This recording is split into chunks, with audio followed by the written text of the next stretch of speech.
There's a particular silence that lives in a house when trust starts rotting. Not the peaceful kind of silence. Not the cozy Sunday morning kind.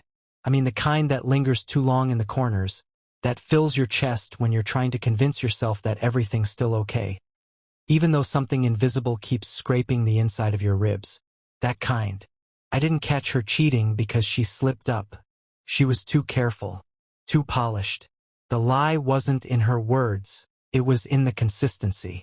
She became perfectly predictable.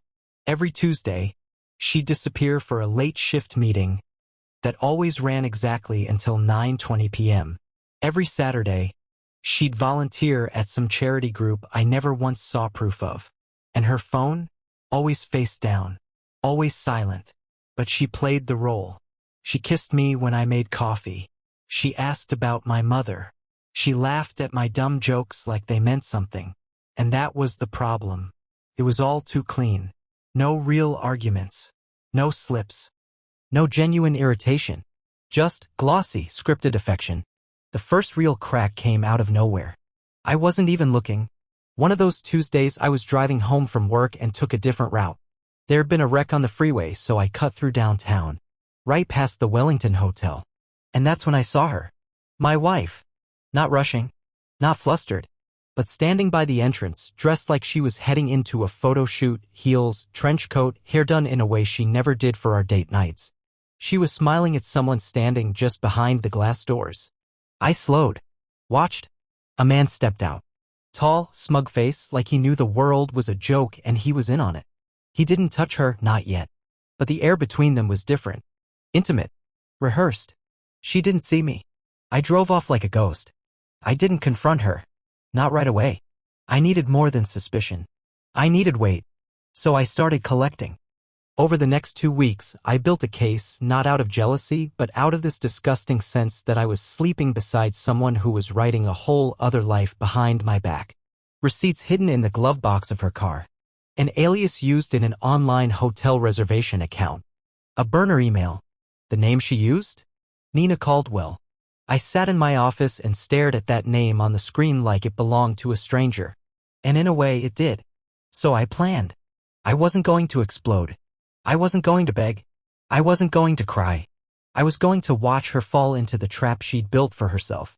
And I wasn't going to say a word until I had everything. The date, the time, the place. And then came the text. The final breadcrumb. Can't wait to see you. Same time, same room. This Thursday. 7 p.m.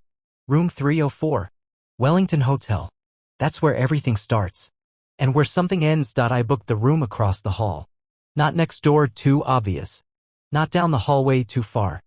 I wanted a front row seat. Room 307. I checked in 2 hours before she was scheduled to arrive.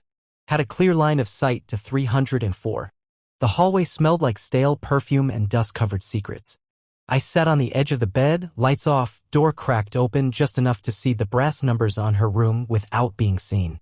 I had nothing but a bottle of water, a dead phone battery, and a head full of noise. I didn't think. I watched. And at 6:58 p.m. she arrived. Nina Caldwell in her full performance. Trench coat again. Lips too red for a late shift meeting. Hair styled with care. That same smirk she used to save just for me now handed off like a cheap souvenir. She knocked twice. Room 304 opened. The man answered in a robe. He pulled her in. I didn't move. 10 minutes passed. 15. My palms were soaked. I wasn't even angry. Anger would have been a relief. This was worse. I was fascinated. It was like watching an animal walk right into a trap you built with your own hands. But it wasn't satisfying. It was like realizing the animal had known about the trap all along and still walked in because it didn't care. At exactly 7:28, I stood up, grabbed the folder I'd been carrying for a week, and walked across the hall.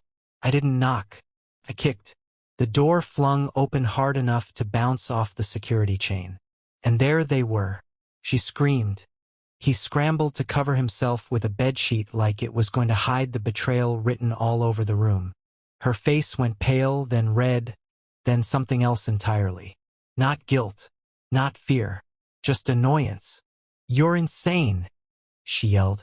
I stepped in, dropped the folder on the bed. Papers spilled out. Photos, emails, receipts, hotel bookings, printouts of texts. My voice stayed calm, almost surgical. No, Nina. I'm prepared. She looked down at the documents, then back at me. The man stood frozen in the corner like a prop that had no more lines. Her lips curled like she was about to launch into one of her dramatic scenes. But instead, she laughed.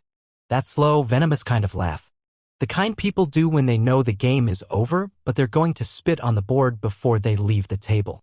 What do you want me to say? That I'm sorry, she said, stepping over the pile of evidence like it was garbage. You were always too boring to notice anything real. I made my own fun. I didn't flinch. I reached into the folder and handed her the papers. Signed. Dated. Witnessed. Divorce. I didn't ask for an explanation. I didn't raise my voice. I didn't even look at the man behind her. He wasn't the villain. He was the wallpaper.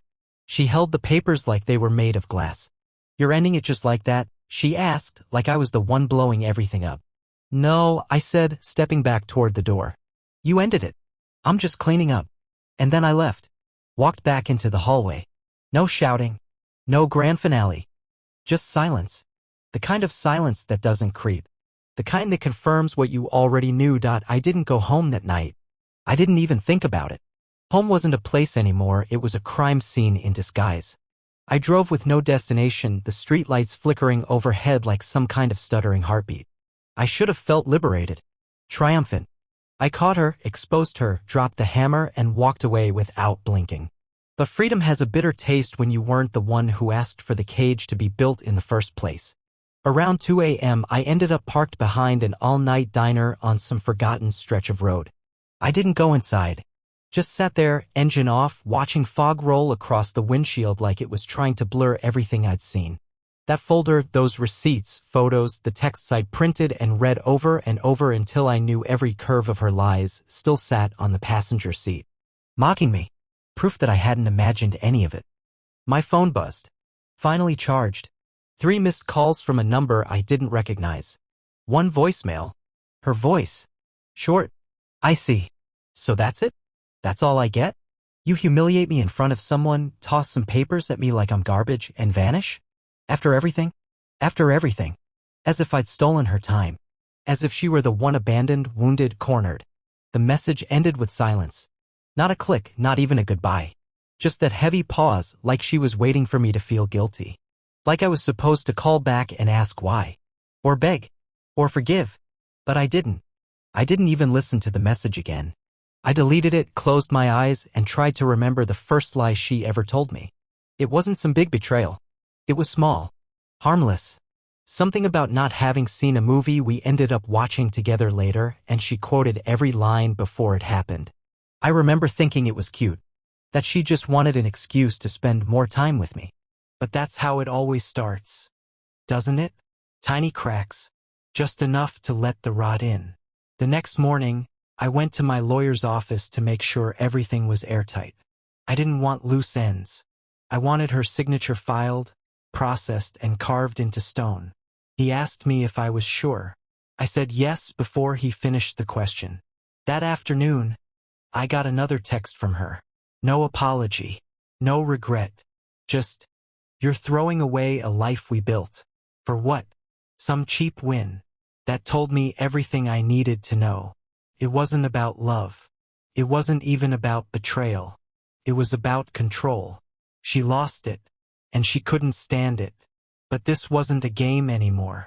I wasn't a pawn. I wasn't her background character. This time I was writing the script. And she was out of lines. A week passed. And she went quiet. No calls. No texts.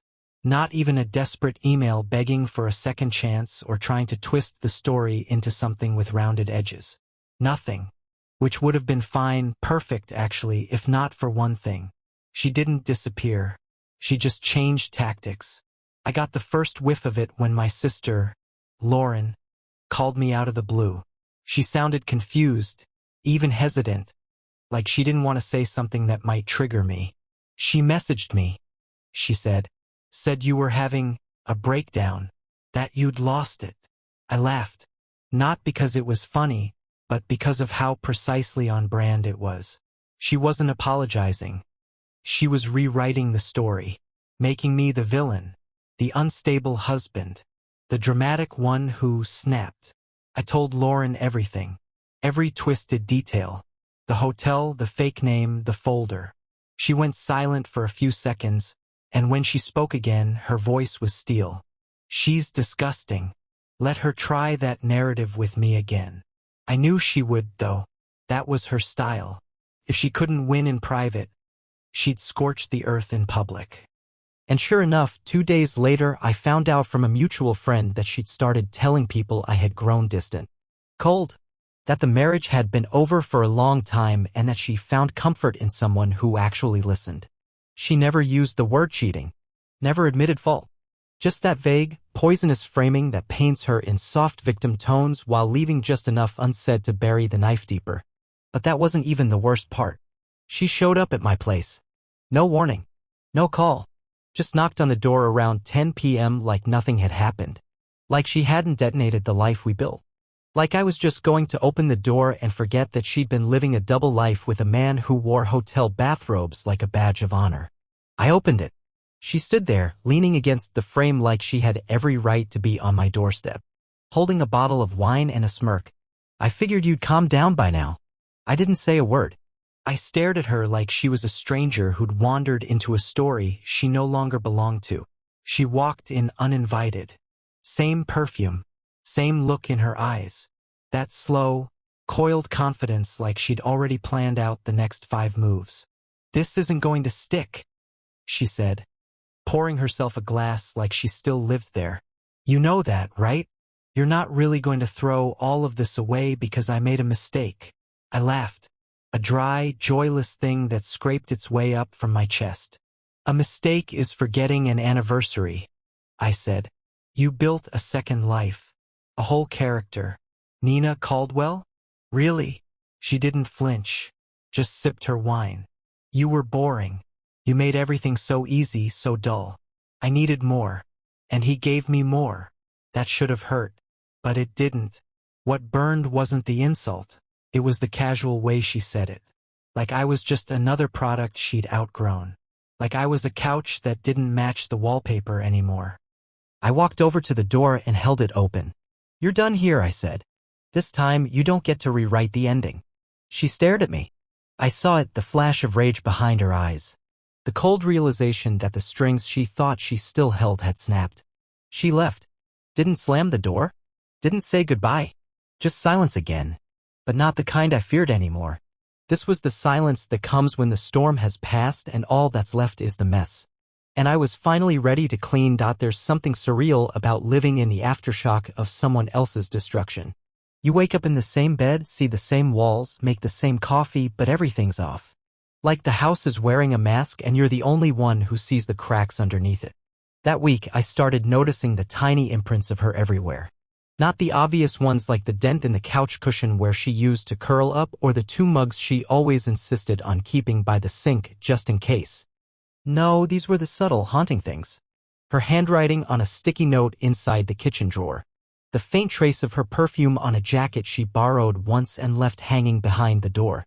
A hair tie on the floor of the laundry room. It was like her ghost was staging a slow invasion. And I hated that it still got to me. But I didn't crumble. I didn't retreat. Instead, I leaned into the fire. I started cleaning. Not just the house, everything. I changed every password. Closed the joint account. Transferred the title of the car she never bothered to register in her name. I scrubbed her out of my life one click, one signature at a time. Then the email came. Subject, "You're making a mistake." No body text. No context. Just that. I didn't reply. But I printed it. Added it to a growing folder I'd started calling the archive. It wasn't for court or for evidence. It was a record of her erosion. Something to remind me that she never once said sorry. Never admitted it. Never reached for me. Just the power I used to give her. And then came the twist I didn't expect. Her guy, the robe-wearing, smug-faced comfort giver? He reached out, found me on LinkedIn of all places, sent a message requesting a quick conversation. I nearly deleted it without opening. But something in me, maybe curiosity, maybe the hunger to see what kind of man signs up to be someone's secret, made me open it. His message was short and pathetic. "Hey man, I didn't know she was married when we started. I found out later and tried to back off, but she kept showing up. She said you were toxic. I didn't sign up to ruin a marriage. Just wanted you to know." I stared at those words like they were written in fire. Not because they shocked me, but because they confirmed everything I'd already begun to suspect. She didn't cheat because she fell in love. She cheated because she wanted control, attention, chaos. I didn't respond to him. He wasn't important anymore. But the message gave me something valuable, confirmation that she'd lied to him, too. Bent the truth to suit her. Like a mirror warped to flatter only her reflection. I started sleeping again after that. Not well, not deeply. But the kind of sleep that comes when you've finally decided that you're not crazy. You were just trusting the wrong person. And while she was still trying to spin stories in the shadows, I was finally stepping out into the light. 2 weeks later, she tried to crash my mother's birthday dinner. That was her next move. I had warned my family. I told them everything. Not to gossip, not to make her the villain in every story, but to prepare them. Because she wasn't going to go away quietly. She never did anything quietly. When she lost control, she sought an audience. She needed a stage. My mother was turning 60. A small dinner, close family, warm lights, old music. The kind of evening where time slows down and everyone forgets the noise of the world for a few hours. That was the plan. Then she walked in. Uninvited. Unannounced. Wearing that same too-perfect smile like it was armor. She hugged my mother like nothing had happened. Gave my cousin a gift wrapped in gold ribbon. And waved across the room at me like we were still married and everything was fine. The table went silent. I didn't move. I watched her work the room, weaponizing her charm like it was a scalpel. No one knew what to do. My aunt whispered something under her breath. My cousin just stared at me, waiting. And my mother, God bless her, stood up slowly, eyes hard as stone, and walked over to her. "You weren't invited," she said. Calm. Icy. My wife, my ex, as far as I was concerned, tilted her head, all innocence and wounded pride. "Oh, come on. I spent years in this family. I thought I'd be welcomed." "You were family," my mother replied. "Now you're a lesson." She didn't wait for a response. Just turned and walked back to her seat. That's when I stood. Walked over to her, heart hammering but face blank. I leaned in close, low enough so no one else could hear. "You do not belong here anymore," I said. "You don't get to pretend this didn't happen. You cheated. You lied. You tried to destroy me quietly. Now you're trying to save face. But there's nothing here for you. Leave." She stared at me for a long second. That expression she used to flash when she thought I'd blink first. That looked like she still had one last move left. But I didn't blink. She blinked. She turned and left without another word. No scene. No theatrics. Just the quiet shuffle of high heels on hardwood as the door clicked shut behind her. The room exhaled all at once. That was the last time she ever tried to enter my space. I realized something important that night. She was never going to admit what she did. She was never going to feel remorse. Because to her, this wasn't about love. It wasn't even about betrayal. It was about losing her ability to bend the world into the shape she wanted. And now that power was gone. And in its place, there was me. Still standing. Still steady. Still me. But different now. Sharper. About 3 days after the dinner, I started getting anonymous calls. No voice. Just silence on the other end. Whoever it was hung up after 10 seconds every time. First one came at 2:13 a.m. Then again at 4:47. Then mid-afternoon. Over and over. Different numbers, always untraceable. I didn't need a detective to figure out who it was. She was spiraling. And her silence wasn't silence, it was a new kind of performance. She'd played the heartbroken wife, the misunderstood partner, the betrayed woman seeking comfort. None of it worked. So now she was the ghost. Lingering.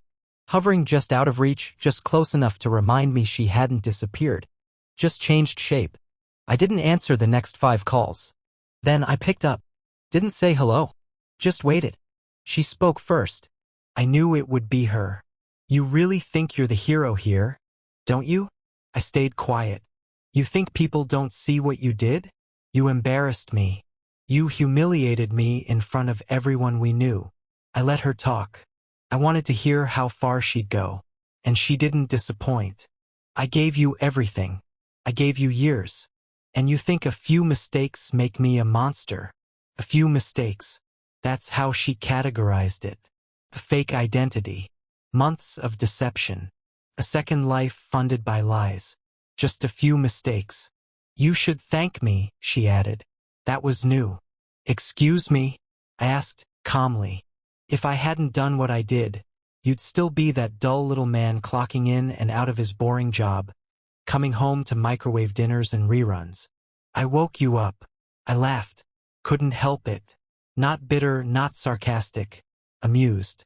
This was her final version of the story. She was my awakening. The fire starter. The muse. The storm that made me build a better house. Don't confuse damage with wisdom, I said. You broke something. That's not transformation. That's just destruction. She paused. I could hear her breathing. You'll miss me, she said, quieter now. No, I replied, I'll remember you. And I'll be grateful I walked away before I started believing your madness was normal. I hung up. That night I changed my number, blocked every account I could find with her name or any of her usual aliases. I shut every door. But I knew something then, something cold and real. People like her don't accept endings. They circle. They whisper. They wait for weak moments. So I made a promise to myself. There would be no weak moments. Not for her. Not for anyone like her. And certainly not for me. A month passed. No more calls. No more doorstep surprises. Nothing. It would have been easy to believe she'd finally let go. That she'd tucked her claws back in and found someone else to sink them into. But peace like that isn't given, it's earned. And the truth was, I didn't trust the silence. It wasn't calm. It was the eye of the hurricane. I got my answer one morning when I walked into my building's lobby and saw her sitting there. Crossed legs. Designer coat. Cup of coffee in her hand, like she belonged. Like she still belonged. The front desk guy, Chris, looked at me with a kind of wide-eyed apology, as if to say I tried, man. She'd told him she was my wife, that she left her keys upstairs, that I'd be down soon. She knew exactly how to sell a lie. I didn't say anything to her. Just walked past her, straight to the elevator. I pressed the button, waited, and didn't look back. I knew she'd follow. And she did. The doors closed behind us. Just the two of us in a box made of mirrors and tension. You changed your number, she said, like it offended her. I didn't respond.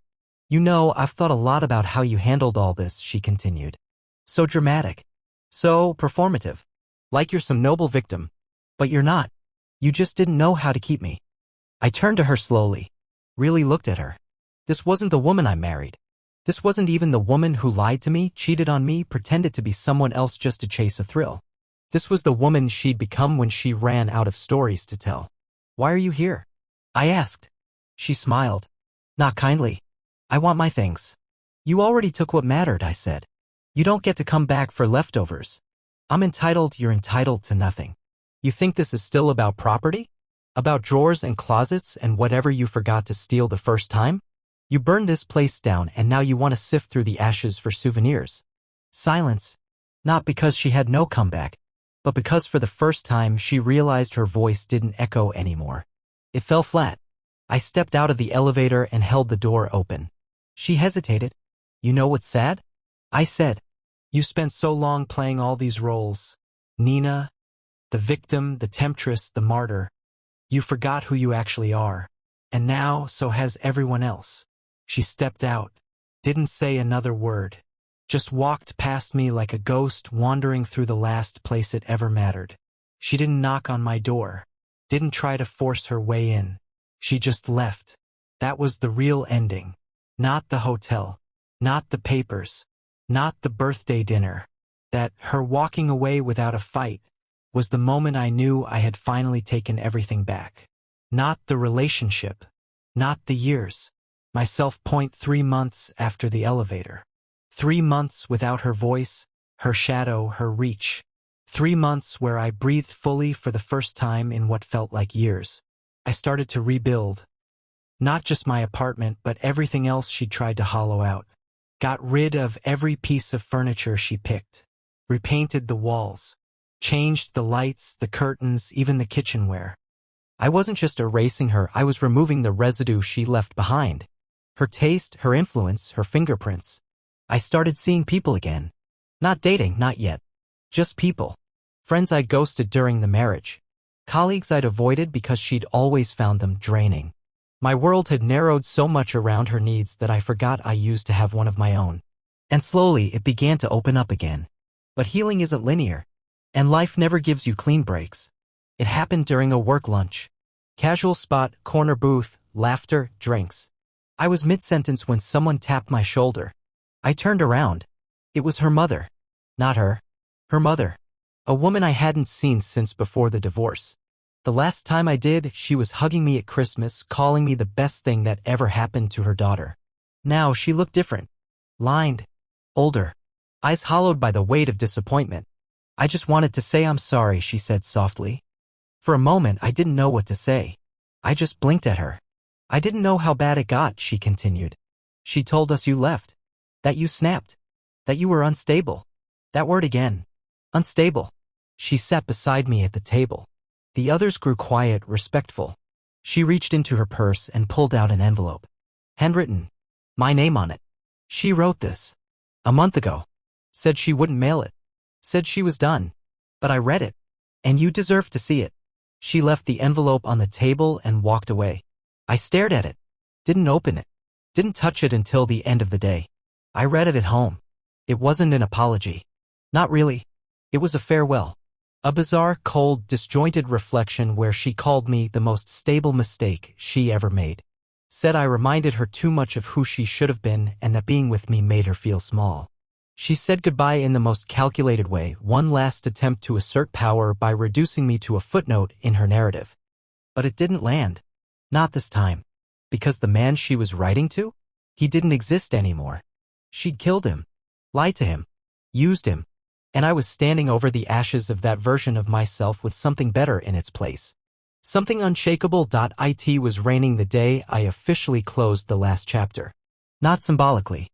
Not some poetic drizzle falling on a man finding closure. No, it was a sharp, relentless kind of rain. The kind that soaks your clothes and doesn't care about the significance of your moment. I liked that. It made everything feel honest. Unforgiving. Real. I was walking out of the county clerk's office. Divorce finalized. Documents stamped. My name printed next to words like petitioner, irretrievably broken, dissolution granted. All cold, technical terms, none of them big enough to hold what actually happened between us. But they didn't need to be. That paper in my hand? That was the final cut. The quiet one. The one that doesn't bleed but ends. I didn't call anyone. I didn't celebrate.